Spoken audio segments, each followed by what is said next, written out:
Hello बच्चों, स्वागत है आपका विस्फोट लर्निंग एकेडमी के इस नए वीडियो में। तो बच्चों, आज के इस वीडियो में हम आपकी कक्षा 10वीं गणित जो छत्तीसगढ़ बोर्ड पर आधारित है उसके अध्याय 1 के प्रश्नावली 1 की शुरुआत आज के इस वीडियो में करने वाले हैं। एकदम सहज, सरल और आसान भाषा में सीक्वेंस के साथ सारा टॉपिक आपको विद कॉन्सेप्ट समझाए जाएंगे। तो आइए बिना देर के वीडियो को शुरू करते हैं। तो देखिए, आपका जो अध्याय 1 है वह है बहुपद। इसे इंग्लिश में कहा जाता है पॉलिनोमियल। तो देखिए, सबसे पहले हम इसके पाठ के अर्थ को समझ लें। अगर हिंदी वर्ड को ले लें और इसे दो भागों में बांट दें, बहु और पद, इसको दो भागों में बांट दें तो बहु यहां आपका वो सास बहु वाली बहु नहीं है। यहां पे जैसे छोटी क्लासों में आप लोग पढ़े होंगे एक वचन बहुवचन, तो ये यहां पे बहु का मतलब है बहु से, बहुत से। तो यहां से बहु का मतलब क्या है? बहुत। बहुत का मतलब ये हुआ कि बहुवचन में जो हो, यानी कि एक वस्तु अगर रहती है, एक संख्या अगर रहेगी तो उसे हम एक वचन कहेंगे। अगर बहुत सी वस्तुएं रहेंगी, बहुत सी संख्या रहेगी या एक से ज्यादा संख्याएं रहेंगी तो उसे हम कहते हैं बहुवचन कहते हैं। तो यहां बहुत का मतलब उस बहुवचन से है और पद का मतलब होता है टुकड़ा। पद का मतलब क्या होता है? टुकड़ा। तो जहां पे एक से अधिक टुकड़े देखने को मिले वह क्या कहलाएगा? आपका बहुपद कहलाएगा। जहां पर एक से अधिक टुकड़ा आपको देखने को मिलता है वह क्या कहलाएगा? बहुपद कहलाएगा। अब देखिए, बहुपद की कुछ शर्तें भी हैं। अगर मैं एग्जांपल के लिए लिखूं ax plus b, ax plus b, और बोलूं कि क्या यह बहुपद है, तो हाँ जी हाँ, यह बहुपद है, क्योंकि इसमें दो पद हैं। क्या है? दो पद हैं और एक से अधिक पद जहां रहता है उसे हम बहुपद कहते हैं। एक से अधिक पद जहां रहेगा वहां हम बहुपद कहेंगे। लेकिन अगर मैं बोलूं a बटे b, तो क्या a बटे b है बहुपद? सोच के बताइए, बहुपद है कि नहीं है? कमेंट बॉक्स में आप करेंगे, लिखेंगे कि हाँ ये बहुपद है कि नहीं है। अब आइए मैं बताता हूं। देखिए, इस संसार में दो ही चीज ऐसे हैं जो पदों का टुकड़ा करते हैं, पदों को अलग करते हैं।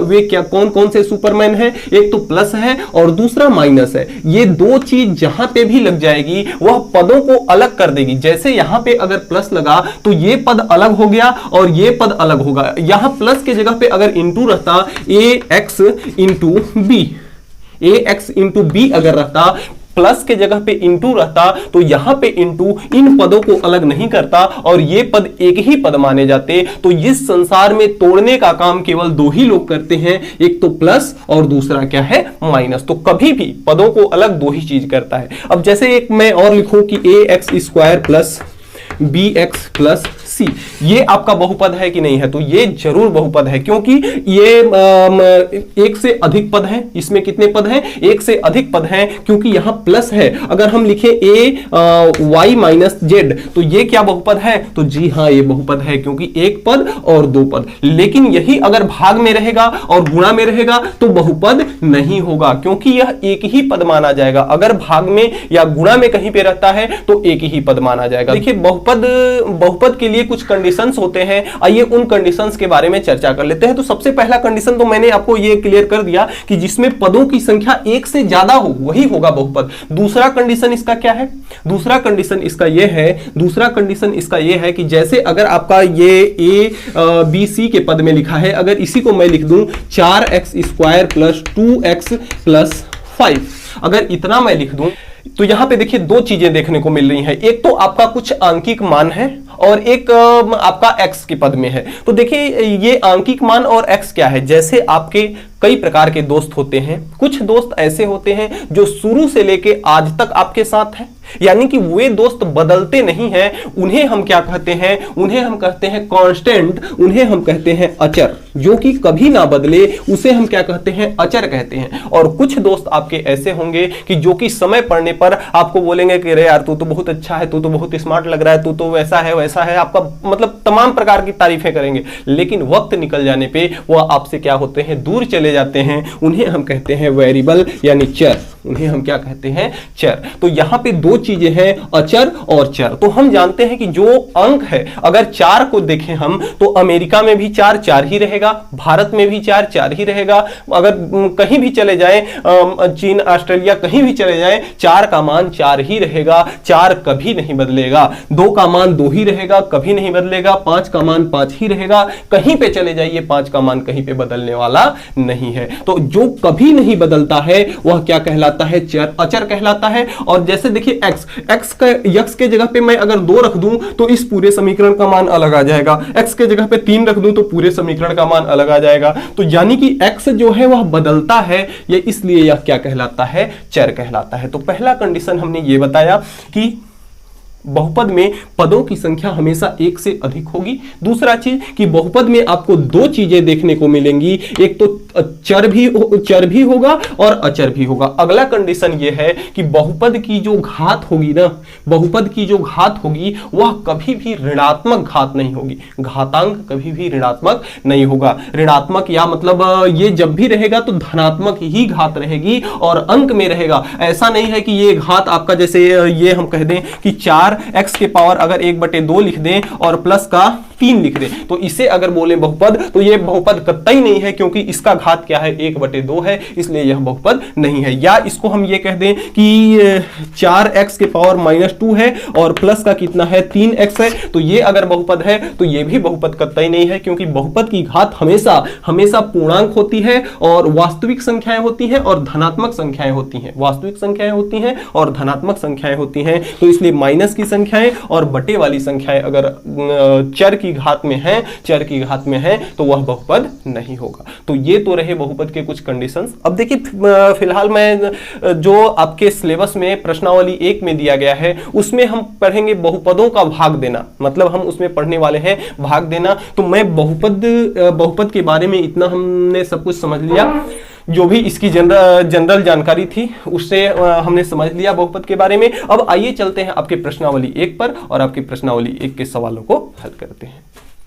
तो आपके प्रश्नावली 1 का जो पहला सवाल है कहता है कि x² - x + 1 को x + 1 से भाग देकर भागफल एवं शेषफल ज्ञात कीजिए। देखिए मैं बता दूं आपको कि जो को दिया होगा कि मतलब उसको हम अंदर रखते हैं, जिसको भाग देना है उसको हम कहां रखते हैं? अंदर, और जिससे भाग देना है उसको कहां रखते हैं? बाहर। जनरली जैसे आप भाग करते हैं, जैसे आप क्या करते हैं? भाग करते हैं। जैसे अगर यहाँ पे 115 लिखा हुआ है और 5 से भाग देना है तो हम करते हैं ये पहले इस 11 को देखते हैं कि कितनी बार अधिक से अधिक जा सकता है। तो 2 बार जा सकता है और ये 10 हो जाता है, और यहाँ पे 1 में से 0 निकलता है, 1 हो जाता है और ये 5। फिर 5 को देखते हैं कि अधिक से अधिक कितनी बार जा सकता है, तो 3 बार जाता है और ये पूरा कट के क्या हो जाता है?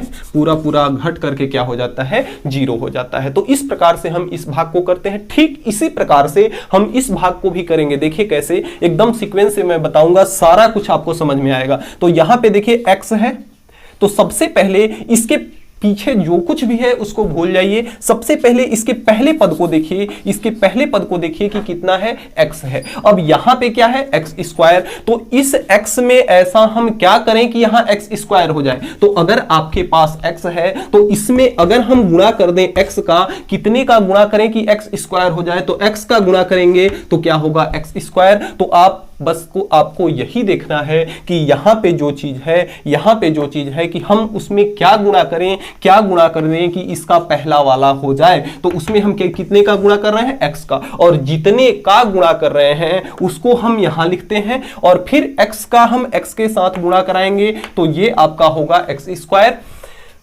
प्लस का चिन्ह है, प्लस का चिन्ह लगा लेंगे। x का गुणा 1 के साथ होगा तो क्या होगा? आपका x होगा। x का गुणा 1 के साथ होगा तो क्या होगा? 1 होगा। अब देखिए यहां पे हमने क्या किया था, इसको 11 में से घटाया था तब जाके यहां पे 1 आया था। ठीक उसी प्रकार यहां से हम क्या करते हैं? घटाते हैं। दूसरा चीज कि जब कभी भी घटाने का चिन्ह लगता है तो अंदर के चिन्ह क्या होते हैं? बदल जाते हैं। तो ये देखिए प्लस का और ये माइनस का आपस में कट जाएगा, ये माइनस का दोनों क्या होगा? जुड़ जाएगा। तो माइनस का x और माइनस का x मिलकर के कितने हो जाएंगे? 2x, और चिन्ह रहेगा माइनस का। और साथ में ऊपर से जिस प्रकार से यहां पे हमने 5 उतारा था, ठीक उसी प्रकार से ऊपर से यहां पे +1 उतर जाएगा। इतनी बातें आई समझ में? फिर से वही क्रिया हम दोहराएंगे कि पहले को देखेंगे और इसके पहले वाले को देखेंगे कि इसमें हम x में कितने का गुणा कर दें कि -2x हो जाए। x में हम कितने का गुणा कर दें, इस x में कितने का गुणा कर दें कि -2x हो जाए। तो अगर इसमें 2 का गुणा करते हैं तो 2x होता है, लेकिन हमें माइनस चाहिए तो यहां पे हम किसका गुणा कर देंगे, -2 का। और हमने बताया है कि जितने का गुणा करते हैं उसको हम यहां रखते हैं, तो ये आपका हो जाएगा -2। कितने का गुणा किया है, -2 का। अब -2 का गुणा इसके साथ किया जाएगा तो 2 में x का गुणा होगा तो 2x और माइनस का गुणा होगा तो -2 का गुणा +1 के साथ किया जाएगा तो माइनस का कितना आ जाएगा, 2 आ जाएगा। फिर हम क्या करते हैं, जिस प्रकार से यहां से हमने इसको घटाया तो 0 आया था, उसी प्रकार से यहां इसको घटाएंगे तो माइनस चिन्ह जैसे ही लगेगा ये चिन्ह बदल जाएगा। बाहर जैसे ही माइनस चिन्ह लगाएंगे तो ये चिन्ह बदल जाएगा, और ये माइनस है तो ये भी माइनस से क्या हो जाएगा, प्लस हो जाएगा। और माइनस का 2x प्लस का 2x कैंसिल हो जाएगा, और 1 और 2 जुड़ करके कितना हो जाएगा, प्लस का 3। अब तो हम इस पे आगे नहीं ले जा सकते हैं, क्योंकि x में हम ऐसे कोई भी संख्या हमारे पास नहीं है जिसका गुणा कर दें तो 3 आए। x में हमारे पास अब ऐसी कोई भी संख्या नहीं है जिसको हम x में गुणा करें तो 3 आए। तो अब देखिए इतने पे ही हमारा सवाल संपन्न हो जाता है। अब ये जो आया यहां, यही आपका क्या है, भागफल। यह क्या है, भागफल। और जो नीचे आता है यहां पे, यह क्या होता है, शेषफल। यह क्या होता है, शेषफल। हमें क्या क्या बताना था, हमें बताना था भागफल और क्या बताना था, शेषफल। तो भागफल कितना आया, x -2 और शेषफल कितना आया, प्लस का 3। शेषफल कितना आया, प्लस का 3। यही आपका हो जाएगा आंसर। अब देखिए यहां पे दो चीजें हैं। जो अंदर रहता है इसे हम कहते हैं भाजक। इसे हम क्या कहते हैं, भाजक।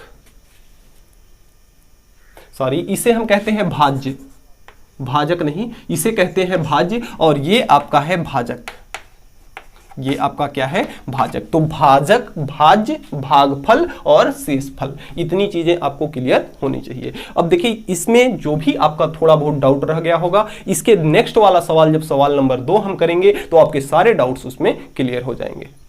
तो हमारा सवाल नंबर 2 कहता है कि बहुपद 6x square minus 5x plus 1। अब देखिए ये तो आपका बहुपद है ना, क्योंकि इसमें कई 3 टर्म है, और बहुपद का जितने भी कंडीशन है फॉलो करता है कि इसमें एक से अधिक पद हैं, चर भी है, अचर भी है, घात भी आपकी प्लस है। और अगला कंडीशन क्या है कि हमेशा आरोही क्रम या अवरोही क्रम, यानी कि घात यहाँ देखिए 2 है, फिर 1 हुआ, फिर गायब हो गया। इसको ऐसे भी लिखा जा सकता था कि 1 माइनस 5x और प्लस 6x स्क्वायर, यानी कि इसको घात के बढ़ते हुए क्रम में भी लिख सकते हैं, घटते हुए क्रम में भी। अब आइए इसको हल करते हैं। देखिए हमने बताया था कि सबसे पहले इसको देखना होता है और इसको देखना होता है। इसको हमें लेना है 2x, और हमें 2x में हम क्या ऐसा गुणा करें कि 6x स्क्वायर हो जाए। तो अगर इसमें हम 2 का गुणा कर देते हैं, सॉरी 3 का गुणा कर देते हैं अगर, तो ये क्या हो जाएगा, 3 दूना कितना हो जाएगा, 6x हो जाएगा। लेकिन हमें 6x स्क्वायर चाहिए, तो यहां पे अगर हम साथ में x लगा दें तो x में x का गुणा होगा तो x स्क्वायर, 3 में 2 का गुणा होगा तो 6x स्क्वायर हो जाएगा। यानी हमें गुणा कितने का करना होगा, 3x का गुणा करना होगा। अब जितने का गुणा करते हैं उतने को हम यहां लिखते हैं, तो यहां लिख लेंगे 3x स्क्वायर। 3x का 2x के साथ हमने गुणा किया था, कितना आया था, 6x स्क्वायर। यहां माइनस है तो माइनस। अब 3x का 1 के साथ गुणा करेंगे तो 1 के साथ गुणा होगा तो कितना हो जाएगा, माइनस का 3x। अब देखिए क्या करते हैं, यहां पे हम घटाते हैं। जैसे ही यहां माइनस चिन्ह लगाएंगे ये चिन्ह बदल के आपका प्लस हो जाएगा। अब देखिए 6x स्क्वायर प्लस का, 6x स्क्वायर माइनस का, कट के 0 हो गया। अब ये देखिए minus 5x plus 3x, 3x में से सॉरी 5x में से 3x निकलेगा तो बचेगा कितना, 2x। चिन्ह माइनस का बड़े का है तो यहां पे चिन्ह क्या हो जाएगा, माइनस का हो जाएगा। फिर अंत में एक अंक जो और बचा है उसको भी उतार लेंगे। अब देखिए यहां पे हमारा 2x है, इसके पहले को देखते हैं और इसके पहले को देखते हैं। तो यहां पे तो 2x ऑलरेडी है, यानी गुणा करने की हमें कोई भी जरूरत नहीं है, यानी कि हम फिर भी हमें कुछ ना कुछ तो करना ही पड़ेगा। तो यहां पे जैसे अगर 2x लिखा हुआ है, 2x लिखा हुआ है तो हम कितने का इसमें गुणा कर दें कि यह मान कितना हो जाए, -2x के बराबर हो जाए। तो अगर -1 का गुणा करते हैं तो -2x हो जाएगा। 2x से क्या हो जाएगा, -2x हो जाएगा। तो यहां पे हम जितने का गुणा करते हैं उसको यहां लिखते हैं तो माइनस का, और माइनस का 1 का गुणा 2x के साथ करेंगे तो ये आपका हो जाएगा -2x, -1 का गुणा -1 में करेंगे तो ये आपका हो जाएगा प्लस का 1। अब देखिए यहाँ पे माइनस चिन्ह हम लगाते हैं, माइनस चिन्ह जैसे ही लगाएंगे अंदर के सारे चिन्ह क्या हो जाएंगे, बदल जाएंगे। तो यहाँ पे 2x माइनस का 2x प्लस का कट गया, 1 प्लस का 1 माइनस का कट गया, तो कितना आ गया, 0 0 आ गया। अब हमें क्या क्या ज्ञात करना है, भागफल और शेषफल ज्ञात करना है, हमें भागफल और शेषफल ज्ञात करना है। तो भागफल यहाँ पे कितना है, भागफल जो ये आता है उसे हम कहते हैं भागफल। तो भागफल आपका आया है 3x माइनस 1, तो भागफल आपका हो जाएगा 3x माइनस का 1। और शेषफल कितना आया है आपका, 0 आया है, तो शेषफल कितना हो जाएगा, 0। यही आपका हो जाएगा आंसर। तो इस तरह से आपका दूसरा सवाल कंप्लीट होता है। तो प्यारे बच्चों, आज के वीडियो को मैं बहुत ज़्यादा लंबा नहीं करना चाहता। यह वीडियो इंट्रोडक्शन वीडियो बनाया गया है। यदि यह वीडियो आपको अच्छी लगेगी तो आप कमेंट करके हमें जरूर बताइएगा, और अगर वीडियो समझ में आती है तो दोस्तों में शेयर करना नहीं भूलेंगे आप। और चैनल पर आप नए हैं तो चैनल को सब्सक्राइब करके बेल आइकन को प्रेस जरूर कर लीजिएगा, ताकि मेरी अगली आने वाली वीडियो की नोटिफिकेशन सबसे पहले आप तक पहुंच सके। तो मिलते हैं नेक्स्ट वीडियो में नेक्स्ट टॉपिक के साथ नेक्स्ट डे। तब तक के लिए गुड बाय।